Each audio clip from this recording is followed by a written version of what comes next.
Panorama group, जो सोचता है वो करता है। आपके अपने सपनों का आशियाना। प्रधानमंत्री तो नहीं, लेकिन सदन का सबसे बड़ा पद जो है वो बिहार के हाथ में आने वाला है।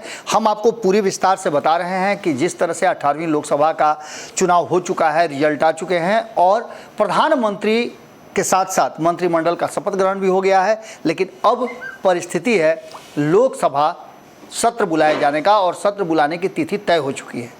24 जून से लेकर के 3 जुलाई तक ये सत्र चलेगा और इस बीच में जो जरूरी चीज़ें हैं वो सभी पूरी कर ली जाएंगी।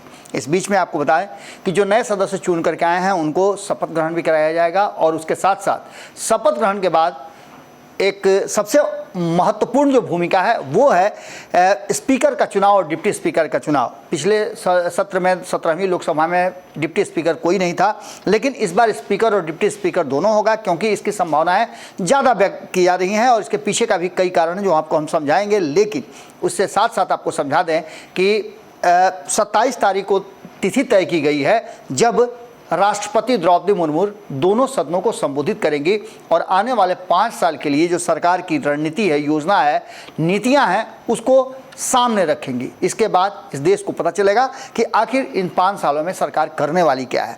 इस बीच आपको बता रहे हैं कि 27 तारीख को राष्ट्रपति के अभिभाषण के बाद उससे पहले स्पीकर का चुनाव हो जाएगा। इसको लेकर के कई नाम सामने आ रहे हैं, वो हम आपको बताते हैं, लेकिन उससे भी एक पहली प्रक्रिया बता रहे हैं कि जब 24 जून से ये सत्र शुरू होगा उससे पहले एक प्रोटेम स्पीकर की ज़रूरत होगी।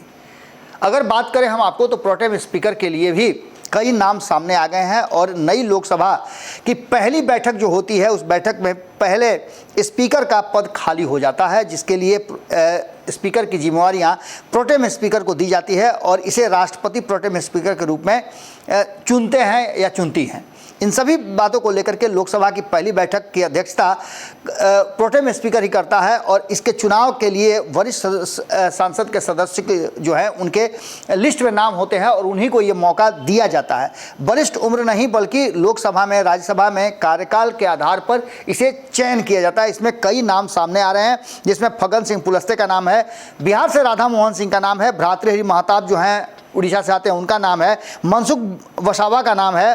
तो इसके साथ साथ के सुरेश जो कांग्रेस से आते हैं उनका भी नाम आ रहा है सामने। ये प्रोटेम स्पीकर हो सकते हैं और प्रोटेम स्पीकर जो हैं वो जो लोकसभा के नए सदस्य हैं उनको शपथ ग्रहण कराएंगे और उसके बाद सदन की कार्रवाई संचालित करेंगे तब तक के लिए जब तक कि स्पीकर का चयन नहीं हो जाता है। अब सबसे महत्वपूर्ण बात है कि स्पीकर को लेकर के जो रस्साकसी मची हुई थी उस रस्साकसी के बारे में भी आपको हमने बताया था। उस रस्साकसी में कई नाम सामने आ रहे थे, जिसमें आंध्र प्रदेश को लेकर के सबसे ज़्यादा टेंशन की बात हो गई थी। 16 सीटें जीत करके आए हैं और उनके 16 सीटों पर ही नरेंद्र मोदी प्रधानमंत्री की कुर्सी पर बैठे हैं, क्योंकि इस बार भारतीय जनता पार्टी को अपने दम पर बहुमत नहीं आया है। तो ऐसी स्थिति में अपने साथी दल यानी एनडीए के घटक दलों के सहारे ही उसे सरकार चलाना होगा। ऐसी स्थिति में स्पीकर के पद को लेकर के चर्चाएं चल रही थी कि आखिर कौन होगा। इस पर दबाव बन रहा था, कहा यह जा रहा था कि टीडीपी ने दबाव बनाया है, लेकिन अब एक ऐसी बातें सामने आ रही है जिसमें टीडीपी का दबाव समाप्त होगा। बी पुंदेश्वरी जो हैं उनका नाम सामने आ रहा है। इनके बारे में कई बार हम बता चुके हैं कि इनका रिश्ता जो है वो आंध्र प्रदेश से ही है और आंध्र प्रदेश में भाजपा की सबसे बड़ी नेता है, वहाँ के अध्यक्ष भी हैं। और इन सारी बातों को लेकर के जो सामने बातें आ रही हैं वो इस बात की तरफ इशारा कर रही हैं कि यहाँ मामला सेट किया जा सकता है और चंद्रबाबू नायडू इस पर बहुत ज़्यादा नहीं बोल सकते हैं। लेकिन इसके साथ साथ उड़ीसा से भ्रातृहरि महताब का नाम भी सामने आ रहा है, क्योंकि इनके बारे में कहा जा रहा है कि इन्होंने इस बार सभी घटक दल के नेताओं को बैठा करके और नरेंद्र मोदी को प्रधानमंत्री की कुर्सी पर बैठाने के लिए और एक बेहतर माहौल बनाने का कोशिश किया था, इसलिए इनका भी नाम सामने आ रहा है। तो वहीं ओम बिरला जो पूर्व में थे 17वीं लोकसभा के जो स्पीकर रहे हैं उनके नाम की भी चर्चा है, लेकिन इस नाम पर बहुत ज़्यादा विशेष फोकस नहीं किया जा रहा है। लेकिन एक नाम जो बिहार से आ रहा है, जो प्रोटेम स्पीकर में भी है और विधानसभा के, माफ़ कीजिएगा, लोकसभा के स्पीकर के रूप में भी इनका नाम सामने आ रहा है, वो है राधा मोहन सिंह।